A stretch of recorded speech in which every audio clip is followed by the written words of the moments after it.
II, and he is the director of the Institute for History of Science at the University of Tehran. Yahya Pallavicini is the president of the CO.RE.IS, the community of the Islamic religious community in Italy, and Olivier ROY, professor at the European Institute University in Fiesole, is one of the most important experts in this continent in this type of topic. And please welcome our guests here today. Thank you very much for being here.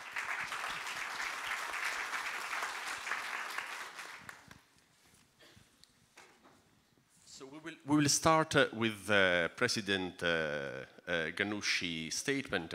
President GHANNOUCHI and the Ennahda party are building in practice a political example of a relation between freedom and stability, between Islamic tradition and the management of political, religious and cultural differences, and how it could be possible to think to an inclusive democracy. I'm very grateful to him for being here.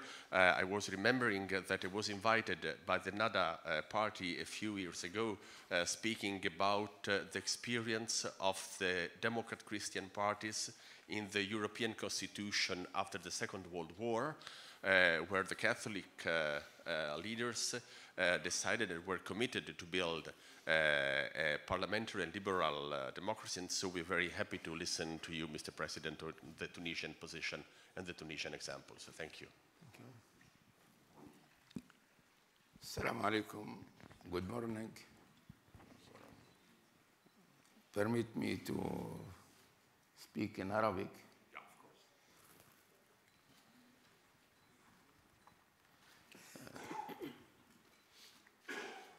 الإنسان ننطلق من فكرة أساسية أن الإنسان كائن حر،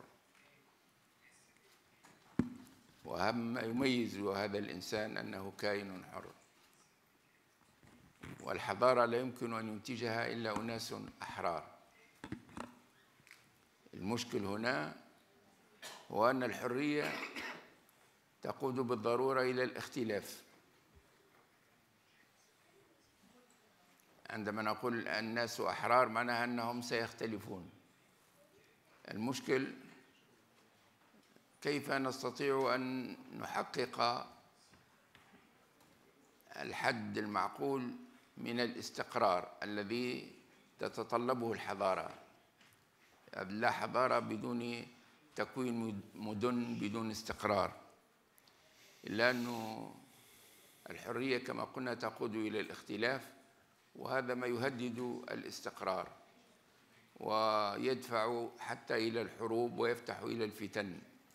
العالم العربي اليوم غارق في بحر من الحروب ومن الفتن ومن الديكتاتوريات، والغاية التي يقدمها الحكام هو أنهم يريدون تحقيق الاستقرار الضروري لبقاء المجتمعات ولإنتاج الحضارة. لكن النتيجة أنه في العالم العربي لم يتحقق الاستقرار ولا تحققت الحضارة. فهذه البلدان متخلفة، ويتبين بوضوح بأن الديكتاتورية لا تقود إلى الاستقرار وإنما إلى الانقلابات وإلى الحروب. بينما الحل المقابل لذلك هو الديمقراطية. الديمقراطية تعترف بالاختلاف، تعترف بحرية الإنسان، وتحقق الاستقرار وتنتج الحضارة. نحن أمام تجربة جديدة في العالم العربي، اللي هي التجربة التونسية التي انطلقت سنة 2011، وكان الشباب التونسي الذي يعيش على هامش الحياة والذي حصل على قدر من العلوم والتقنيات تمكن من استخدام الإنترنت وتمكن من استخدام وسائل الاتصال الاجتماعي من إنجاز ثورة سلمية أطاحت بنظام بوليسي ديكتاتور كان للأسف صديقاً للديمقراطية الغربية، وهذا أمر مؤسف.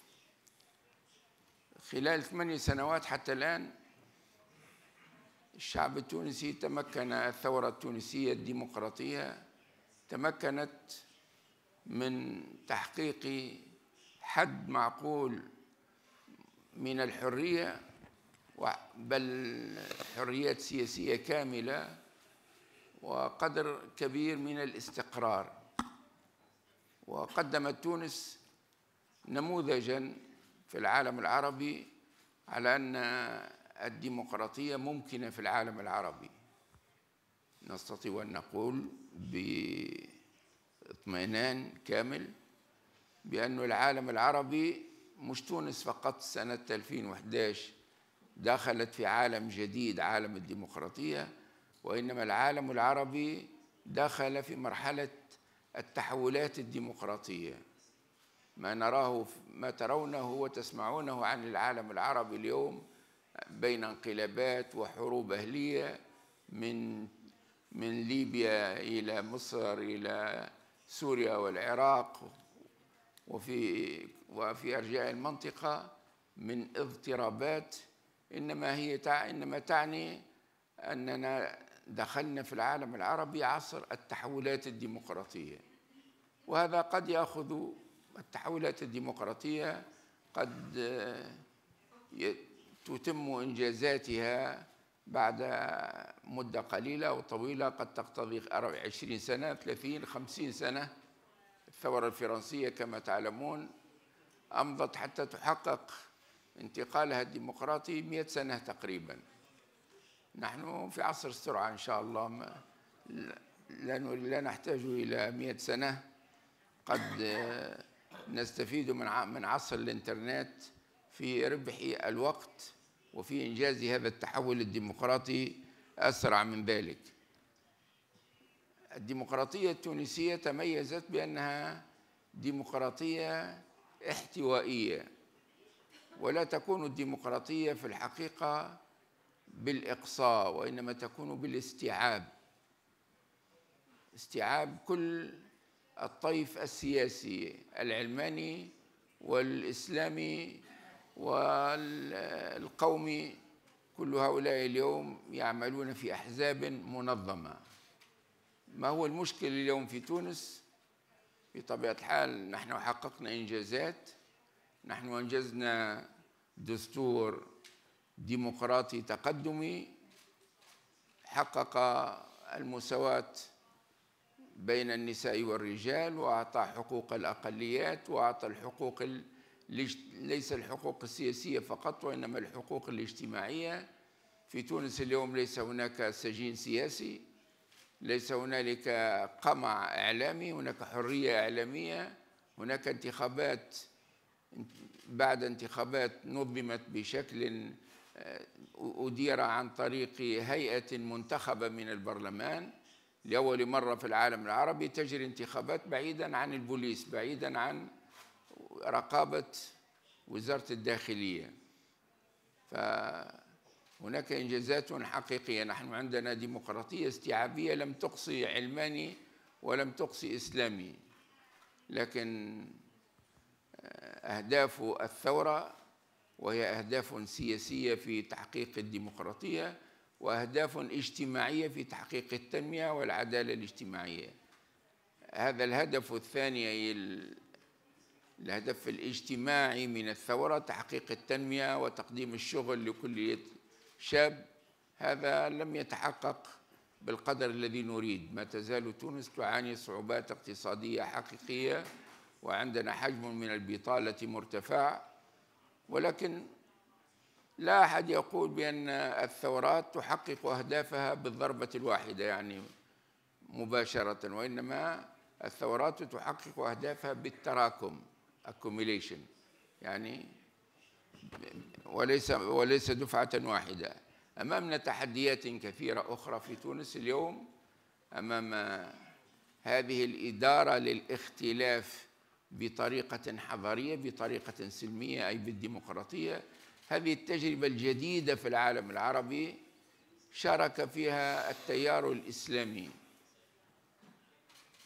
ولكن جزء من التيار الإسلامي يحارب هذه التجربة وهم الإرهابيون. هناك مجموعات إرهابية استفادت من الفوضى الموجودة في العالم العربي، الفوضى الموجودة في العراق وفي سوريا وفي ليبيا، استفاد منها عناصر تربت في العهد الدكتاتوري. هؤلاء استفادوا من الفضاءات الفوضوية في العالم العربي من أجل توجيه ضربات إلى الديمقراطية التونسية. ولكن اليوم أجهزة الأمن التونسية والرأي العام التونسي عموما في حالة يعني الإرهاب في تراجع أمام الوعي الشعبي وأمام أجهزة الدولة. وساهم التيار الإسلامي المعتدل الذي نسميه نحن في حزب النهضة نسميه الإسلام الديمقراطي، مثل ما هو هناك ديمقراطية مسيحية، هناك ديمقراطية مسلمة تنطلق من الإسلام. نحن أردنا بالإسلام الديمقراطي أن نتمايز عن التأويلات المتطرفة الراديكالية التي يقدمها الإرهابيون. نحن نعلم جيدا بأن الإسلام ككل الإيديولوجيات قابل لتأويلات مختلفة، وذلك كما تعلمون ليس في الإسلام سلطة دينية تنطق باسم الإله، باسم السماء على الأرض. ليس في الإسلام كنيسة تنطق باسم الخالق، وإنما هناك حرية تفسير، فكل مسلم يقرأ القرآن ويتحمل مسؤوليته أمام ربه مباشرة. ولذلك هناك تأويلات فاسدة، تأويلات إرهابية للقرآن. نحن أردنا أن نتمايز عن تلك التأويلات، ومعتبرين بأن قيمة الحرية هي المفتاح الأساسي لفهم الإسلام، لفهم النصوص المقدسة.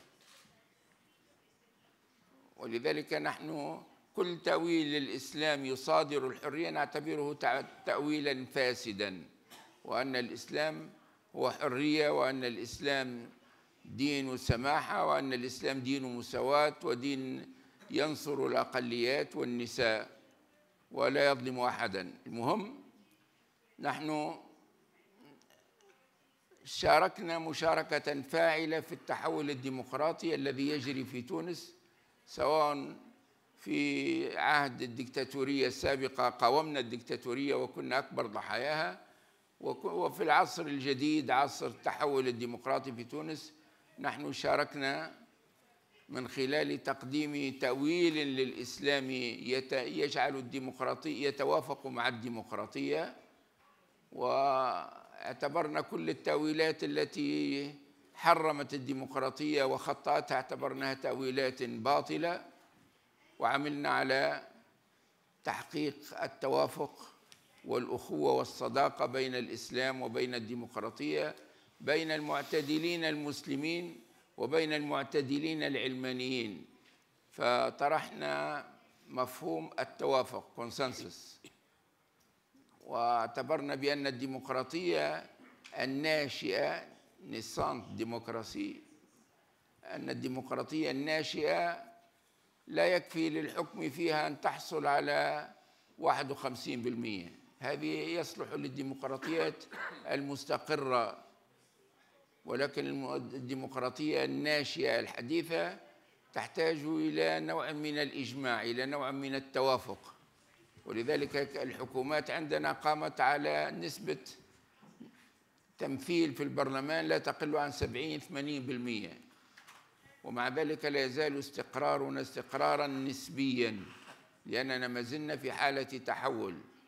منذ الثورة حتى الآن 8 سنوات تداولت على تونس 8 حكومات، يعني نحن بمعدل حكومة لكل سنة. على كل حال نحن لسنا بعيدين عن إيطاليا، حتى بالجغرافيا لسنا بعيدين جدا عن هذا البلد، ولكن إيطاليا ديمقراطية مع ذلك مستقرة واستطاعت أن تصبح واحدة من 7 دول اقتصادية كبرى في العالم بفضل ديمقراطيتها لا شك.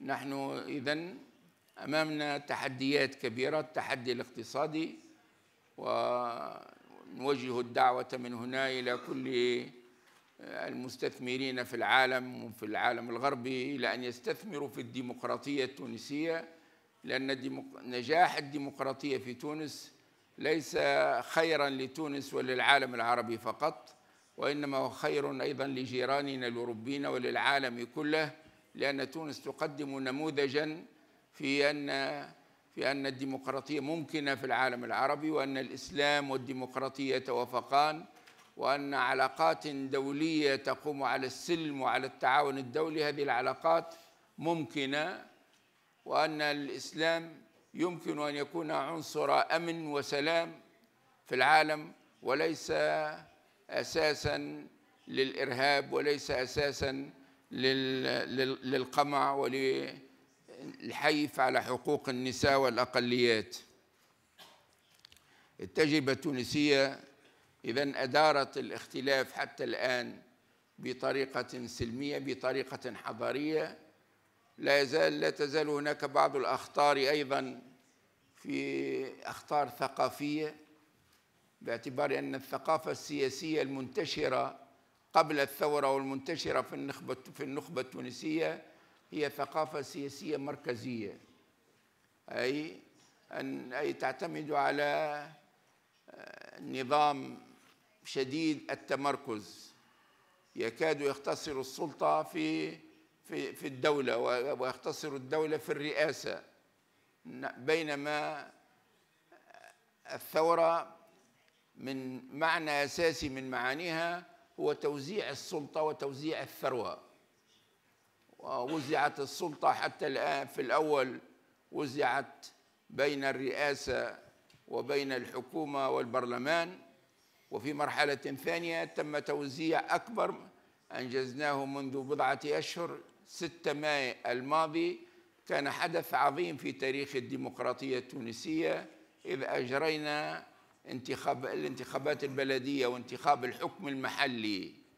دستورنا في فصله 8 يعطي صلاحيات واسعة للبلديات للحكم المحلي، وأنتجنا خلال هذه الانتخابات ما لا أكثر من 7000 حاكم، أي أكثر من 7000 نائب بلدي، هؤلاء كلهم منتخبون وعندهم سلطة.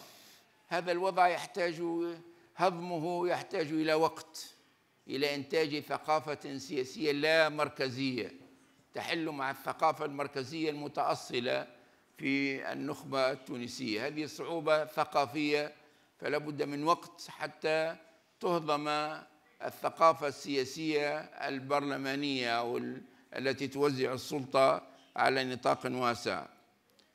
لا تزال هناك مجموعات تنتمي للإسلام ومقابل مجموعات علمانية لا يعترف بعضها ببعض. لا يزال هناك تطرف باسم الحداثة تقوم به مجموعات ترفض الاعتراف بالنهضة كحزب بمرجعية إسلامية، ترفض ذلك، ترفض التعامل مع النهضة كملف سياسي، وتصر على التعامل معه على أنه ملف أمني يدفع إلى رجال البوليس ليتعاملوا معه. مقابل ذلك هنالك مجموعات متطرفة باسم الإسلام تمارس العنف أصلاً وتمارس الإرهاب، ولكن تقديرنا بأن الديمقراطية التونسية التيار الأساسي، أو ما يمكن تسميته ما يسميه جرامشي يسميه الكتلة التاريخية، ما يسميه الكتلة التاريخية. في تونس هناك كتلة تاريخية تحمل المشروع الديمقراطي وتجمع بين علمانيين معتدلين وبين إسلاميين معتدلين. نقدر بأن هذه الكتلة التاريخية ماضية، هي التي تمسك بزمام الديمقراطية التونسية وماضية بها إلى الأمام لتحقيق أهدافها. نحن في عالم عالم قربته التقنيات، قربته الإنترنت، فأصبح كأنه قرية صغيرة الأخبار فيه تشاع بسرعة هائلة. نحن وحدتنا التقنية ووسائل الإعلام الاجتماعية، ولكن هذا العالم ما يزال مفرقا، لا يزال منهم من يعيش في القرن 21 ومنهم من يعيش في القرن ربما 15. فلا يزال عالمنا موحد تقنية، ولكن في عالم القيم هناك لا تزال هناك كراهية، ثقافة كراهية وثقافة إقصاء وثقافة حروب، ويتجاور الفقر الشديد والمجاعات تتجاور مع الترف والاستغلال. وبالتالي نحن نحتاج من أجل عالم موحد أن نجمع بين فكرة الحرية وبين فكرة الوحدة.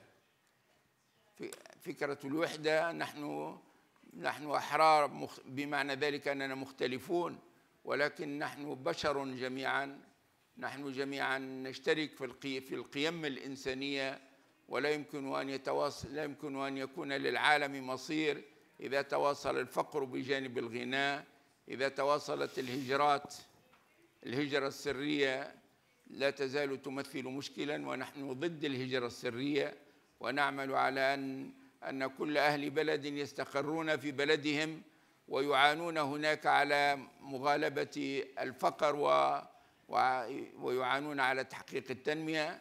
نحن مع عالم متعاون على ما فيه الخير. نظام الأمم المتحدة نظام جيد في معناه، في الفكرة التي بني عليها أننا عالم موحد، ولكن نظام الأمم المتحدة نفسه نظام لا يحقق العدل بالقدر الكافي، لأن هنالك كبار وصغار. لماذا إيطاليا ليست عضوا في مجلس الأمن؟ لماذا فرنسا عضو في مجلس الأمن وإيطاليا ليست عضوا في مجلس الأمن؟ لماذا ليس هناك مبرر للتمييز بين الدول؟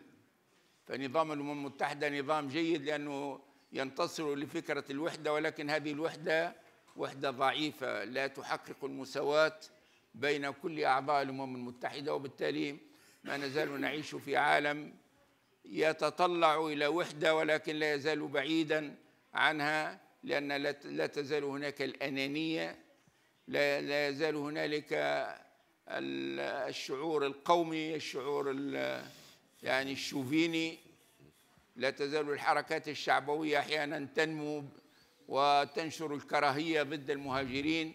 هذا العالم وحدته التقنية، وينبغي أن توحده القيم أيضا. شكرا، السلام عليكم ورحمة الله وبركاته.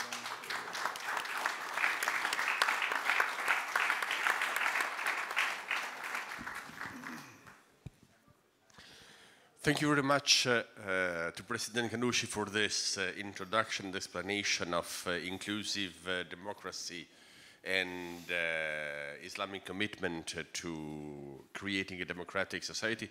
Thank you also for the plea for Italy in the Security Council. I think it will not be followed, but we are grateful to him for that as a gesture of kindness.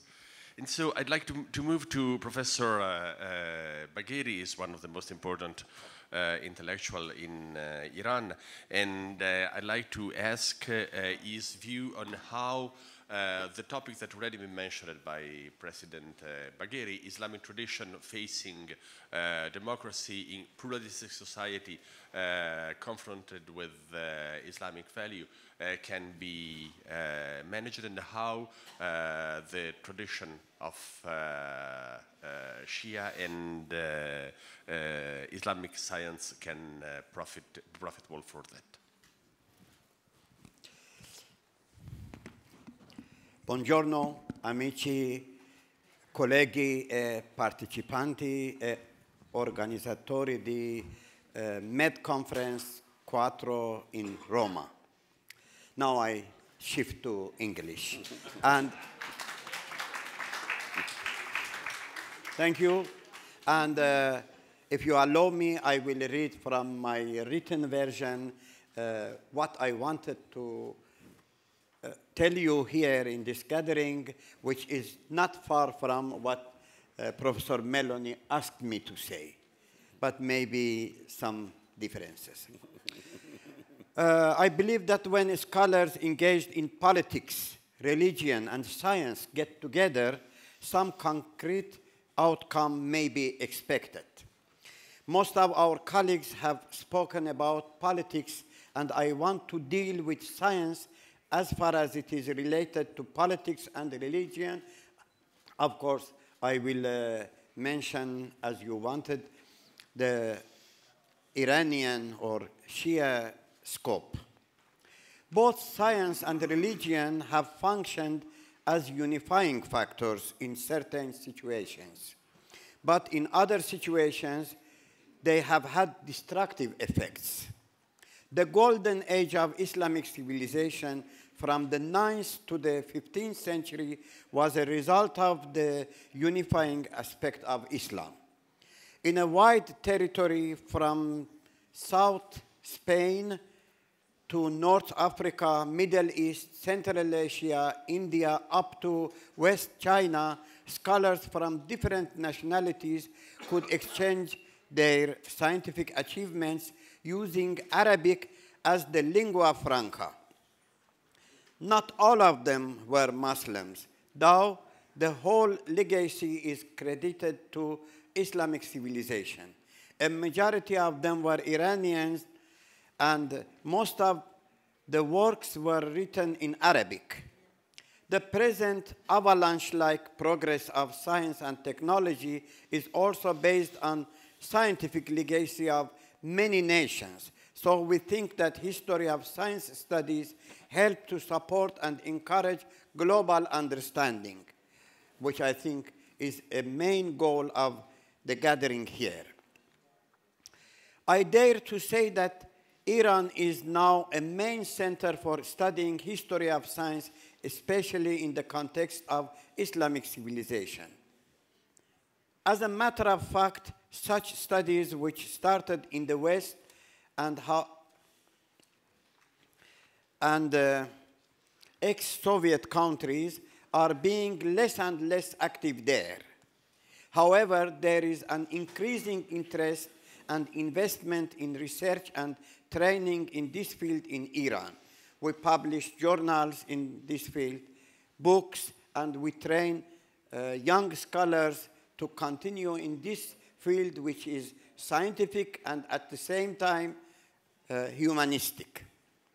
I should mention that the activities of our colleagues in the Institute for the History of Arabic Science in Aleppo has been surprisingly and admirably rich in spite of their very hard situation. I work with most institutions engaged in history of science in Iran, and we have informed Professor MELLONI, the president of European Academy of Religion, that we are ready for all sorts of cooperation, especially for enriching the library of the Academy in Palermo. I use this opportunity to propose all colleagues coming from Middle East and other countries to establish common activities and scientific exchanges in the framework of European Academy of Religion. I finish my words by drawing your attention to the fact that Abu Rayhan al-Biruni, the greatest encyclopedic scholar of the Islamic civilization and one of the greatest men of science in the whole history of mankind, died on Rajab, 2nd of Rajab, 440 Anno Hijra Lunar. His millennium will be on 9th of March 2019, which coincides on 2nd of Rajab 1440. I think this will be immediately after the March conference of our colleagues who are here. So I think maybe some activity can be there, or there may be a section focusing on Abu Rayhan al-Biruni, also because he was not only a fertile scholar, not only encyclopedic scholar, but also he is very famous for his modern-like methodology and his admirable tolerance and being unbiased toward other beliefs.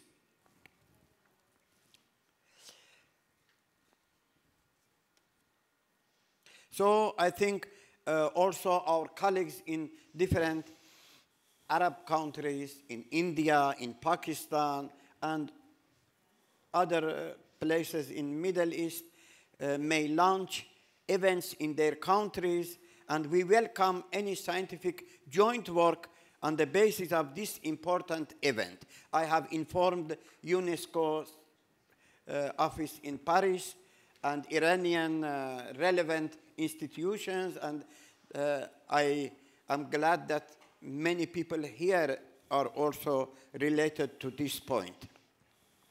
As far as Italy is concerned, in the issue of al-Biruni, Abu Rayhan al-Biruni, I may inform you that al-Biruni's famous Arabic work, An Introduction to Astrology, which was written as a popular science work, it is addressed to a young girl from Kharazm named Rayhana bint al-Hussein Kharazmi.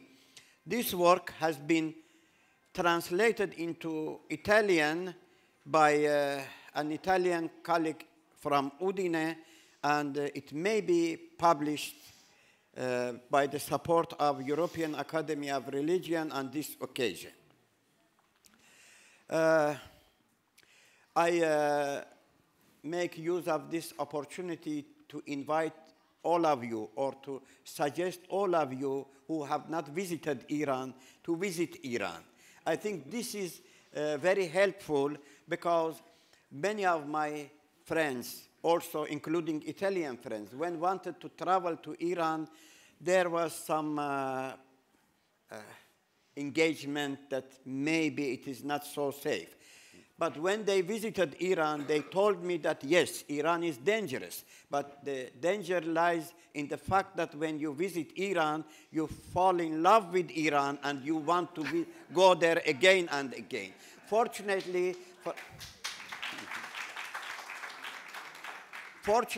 from administrational point of view, since several years ago, anyone, almost anyone from any country may visit Iran without any necessity to go to the Iranian embassy there, and the visas are issued in Tehran International Airport. And recently, if after Iran you plan to visit America, it is possible not to have the timbro, the stamp in your passport. Thanks for giving me this opportunity. Thank you. Thank you to Professor Bagheri also for this invitation to Iran for the memory of al-Biruni. What I think is that actually one of the role and the possibilities that scholars have is to increase contacts and to maintain relations and friendship and collaboration even when the political situation cannot allow this. But now let's move to Imam Yahya Pallavicini, the president of the Italian CO.RE.IS. And what I want to ask to him is something related to his experience. He is one of the 138 imams who wrote one of the most important declarations concerning the relation and the denunciation of Islam and terrorism, the denunciation of terrorism. And for me, his experience is very interesting, and I can say this from my, so to say, specialist point of view. In the Western religious literacy, one of the most blatant aspects of such literacy is the fact that people is treating Islam like a sort of other Christianity, looking for authorities, thinking that there are religious leaders that can drive and influence, and the most strong nostalgia in Western religious literacy is to find out the Muslim Pope.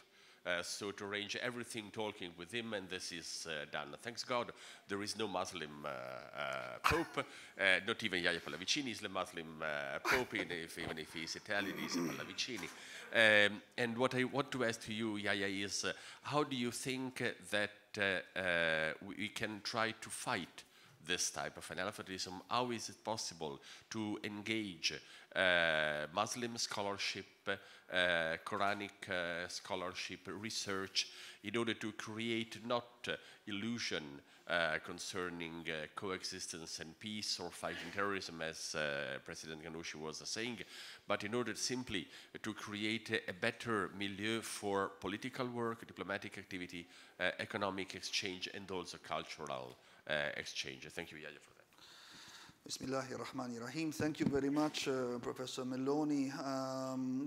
Actually, I'd like to start with your former introduction when you mentioned also the question of the root. I did not know as an Italian of sapere, no, sabor, which is something that we find as Muslims in our own roots, because there is a Quranic term which is dhawq, which is taste.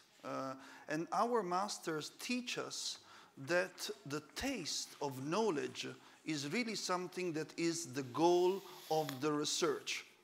So we have a duty, according to the Quran, which is look for knowledge. Try to work to increase your knowledge. Rabbi zidni ilman. No, to increase your science and your sacred knowledge.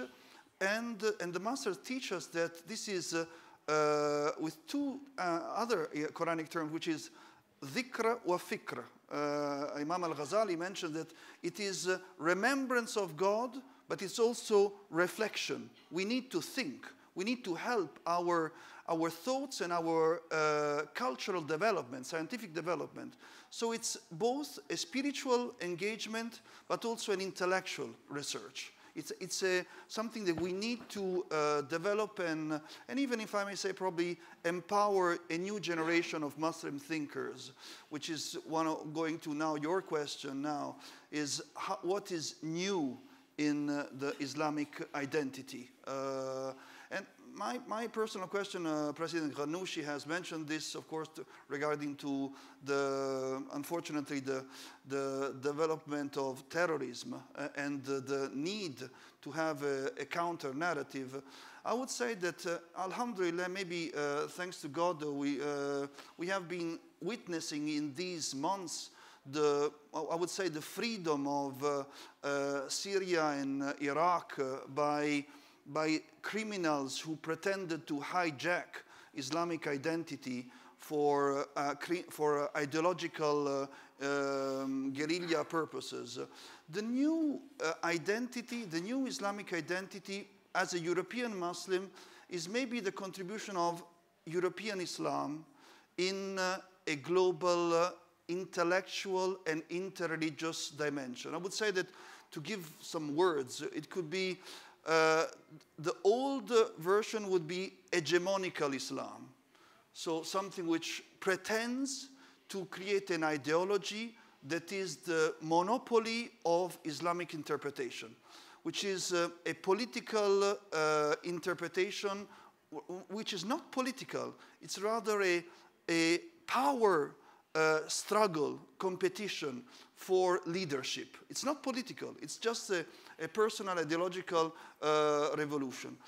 What we need, I think, and what the Muslims are asking, and what the citizens are asking from the Muslim world and in the West, is I would call the changement from hegemony to ecumenism. So I would increase your program also on La Pira Library by the Foundation of European Religious Sciences, which is really the open-minded taste, ذوق, sabor, of the exchange of identities, each one with his own roots, with his own language, with his own identity, but increasing exchanges, trying to develop cooperation. And it has to be, according to my vision, not the old fashion of interreligious dialogue. It's rather an interdisciplinary, interreligious cooperation. And this is the European, I think, example, and this is what a network of Muslim scholars worldwide has began to develop since at least 2004 with the message of Amman and the Marrakesh Declaration and the Astana meeting just this year. We have at least, I would say, 15 years of experience in a new generation of Muslim scholars, which are really trying to link dhikr wa fikr. So a spiritual dimension with an intellectual exchange and an in-depth research on our roots of doctrine, but also on the current social challenges. So we have to link religion, policies, and society. And this diversity of three fields has also a plural internal and external factor. So we need to find ways to link interdisciplinary the role of theologians with the roles of politicians. But my idea is that another key word would be that it is time that, at least in Italy or in Europe, we have finished the time of what I would call confessional nationalism, or nationalistic confessionalism, which is just the same. So it's the confusion of theology and politics. Now, I think that theologians have to do their work, and they have to do their work in terms of religious research and comparative dialogue and education for the youth and for the new generations of citizens and believers. Politicians should be inspired by an interdisciplinary council of advisors that help them understand that society is moving and is actually increasing this link between spiritual dimension, intellectual research, national identity, and international cooperation.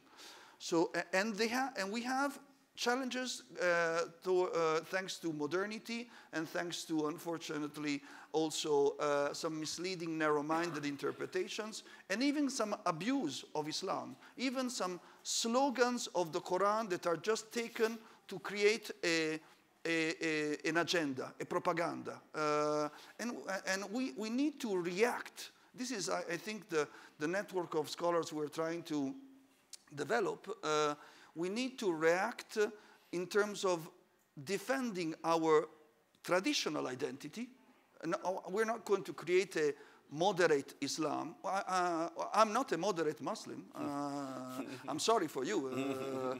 I hope you're not going to be afraid. But I'm a practicing, trying to study what are the secrets and intellectual insights of my doctrine in comparison and in relation with other religious doctrines in order to face the common contemporary challenges. This is not my challenge.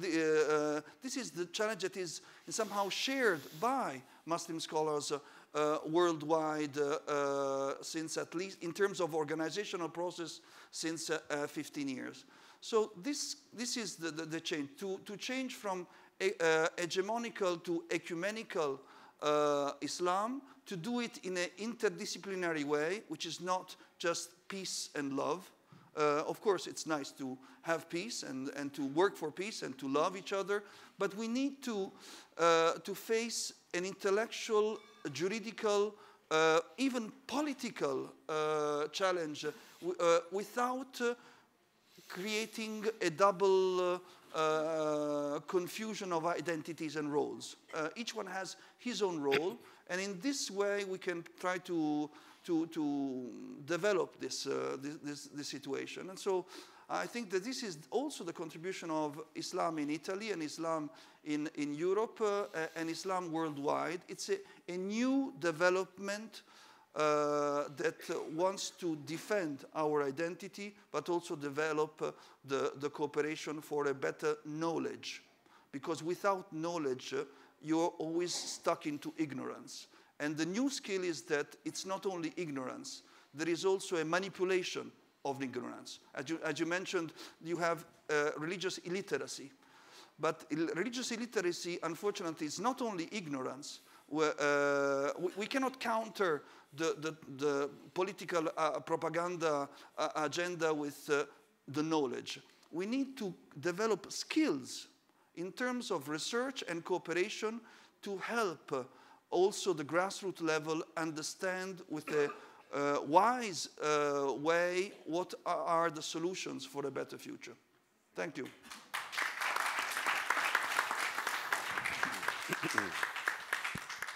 Thank you very much, Pallavicini. I'm very grateful also for the mention that you made of moderatism and radicalism. I think that one of the most important and evident symptoms of religious illiteracy is the fact that the vulgar language gave the word radical in the hands of terrorism. In Italy, we never called the Red Brigades radical Marxist. We never called the fascist radical liberal. We never called the Rote Fraktion radical Marxist too. We called them simply terrorists as they were, and this is important. And I'm used to say to my students that if you and your wife are not radically married, but moderately married, you probably have a problem. And so please be jealous of the word radical and not leave for violent killers and assassins. But let's move with Professor ROY of the European Institute of Fiesole back to a bit of politics, if I may say this. Yesterday, Minister Lavrov made a very important statement here at Med Dialogue concerning the role of Russia protecting Christians in the Muslim world.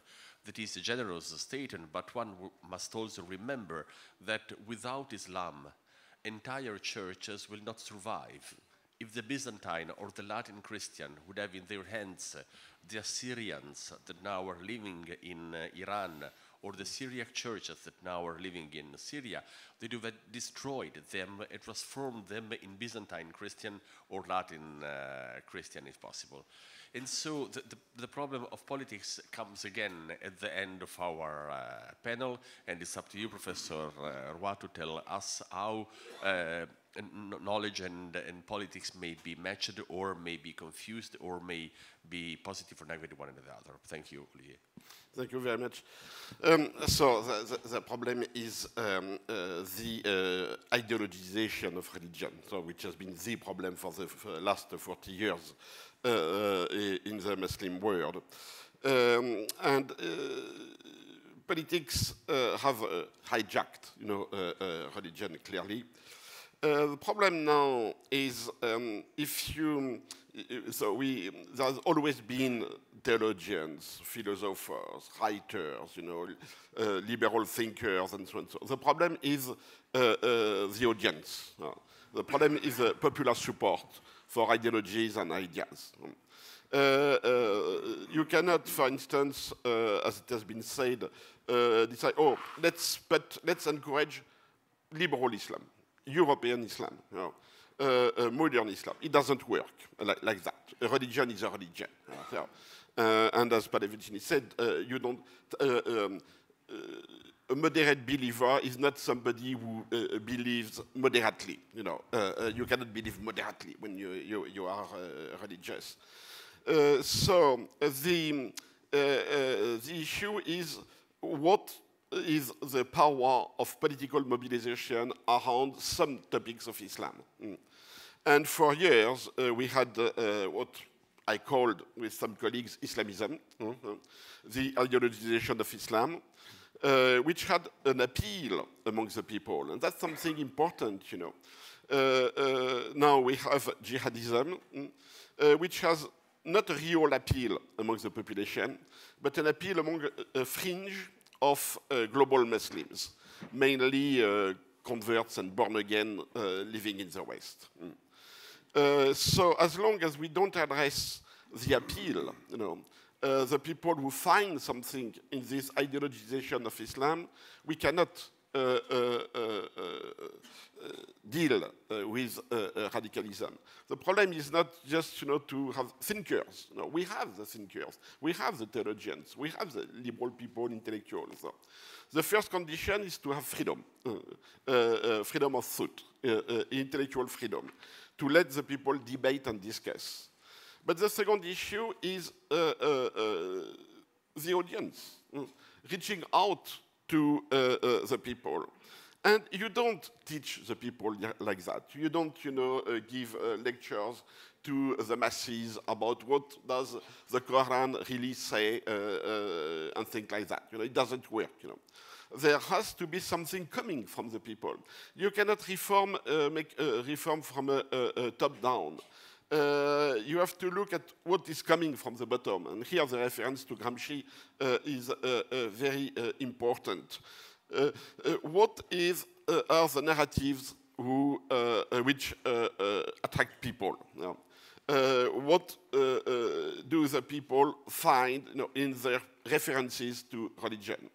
And for years, there was an attractiveness of political Islam among the people. So the idea that the Quran is the solution, that the Quran is the constitution, that if we have just, you know, Islam, then everything will go well. It didn't work. The leaders realized that it didn't work like that, but also the people. You know. So what I'm saying is that we have to look at the religiosity of the people.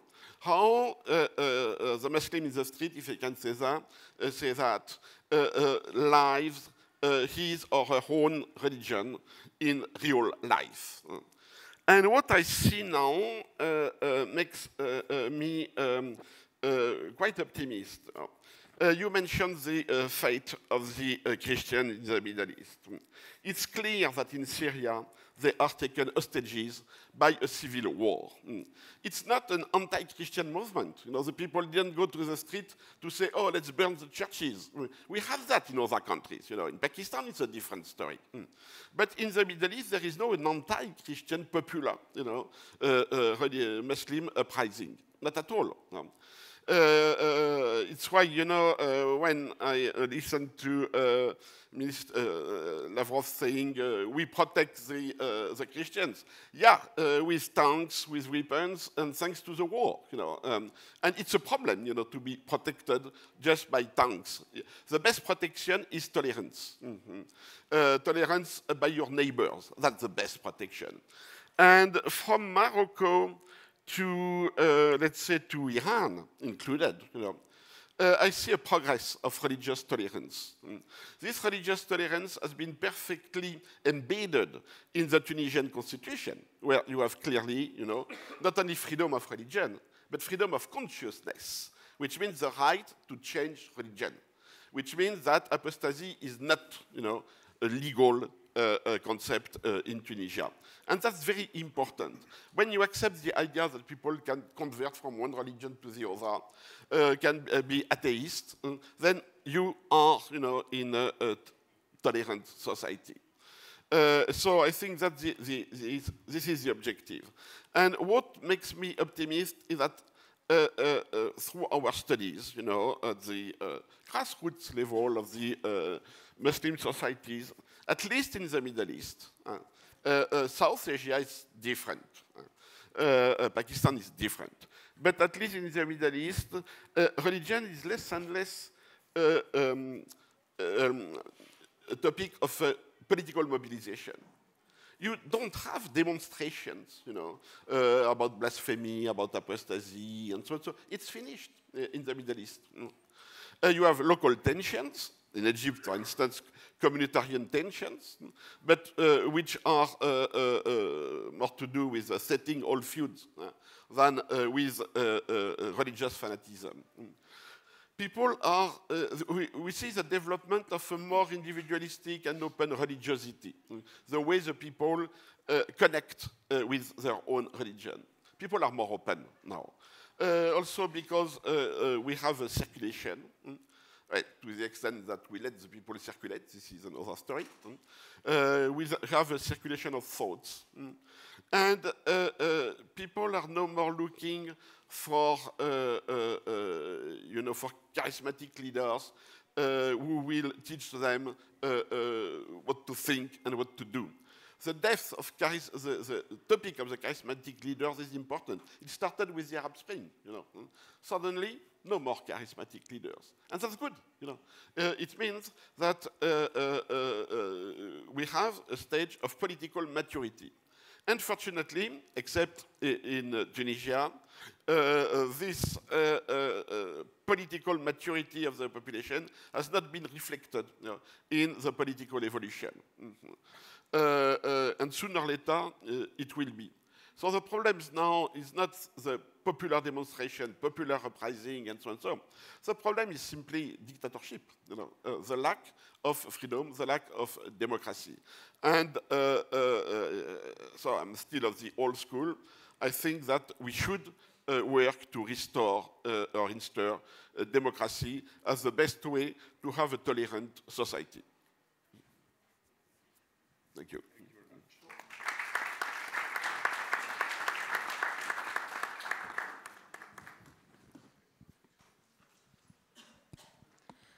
So thank you very much. We started talking about inclusive democracy with President Ghannouchi. We have mentioned the issue of science and tolerance with Professor Bagheri. Interdisciplinary cooperation has been mentioned by Yahya PALLAVICINI. Professor ROY told us that the best protection for everybody is the protection of your neighbor. This is true both for Christian in Middle East and also for Muslim in Europe. I think we are the only panel talking on religion with Gramsci was quoted 2 times, and much more than the Quran, actually. And this will say very much about the possible and unexpected development of Islamic theology. My role then is not to make a conclusion, but just to remember you at one point. This conference started with, in a day that was Thanksgiving, and our American colleagues remember very much to us that it was very painful for them to have Med as their family for Thanksgiving. Yesterday, we had the celebration of the most important liturgical feast of the consumerist religion, that is Black Friday, that was celebrated more or less by everybody, at least on the web. Today is Shabbat, but actually to think and to reflect is not forbidden by the Torah, and so we are still in the border of this. And tonight it will be the end of the Roman Catholic religious year, the liturgical year. And tomorrow, in the Roman Catholic Church and the Anglican churches, there will be a celebration of the end of the liturgical year with the reading of the book of the Revelation, where it says that all tribes will repent at the end of the world. And this, I think, it's a good message also for Med. At the end of the world and the end of the year, everybody has something to repent of. It's true for diplomats, I think. It's true for politicians, it's true for scholars, it's true for everybody. But the beginning of a new year means a possibility of a new beginning and a new start. And what we may say in the light of the optimism that Olivier ROY was mentioning, and in the way of the political commitment, the President Ghannouchi remembered to us that this is a commitment for the new year for all of us. Thank you very much, and arrivederci at the next Med edition.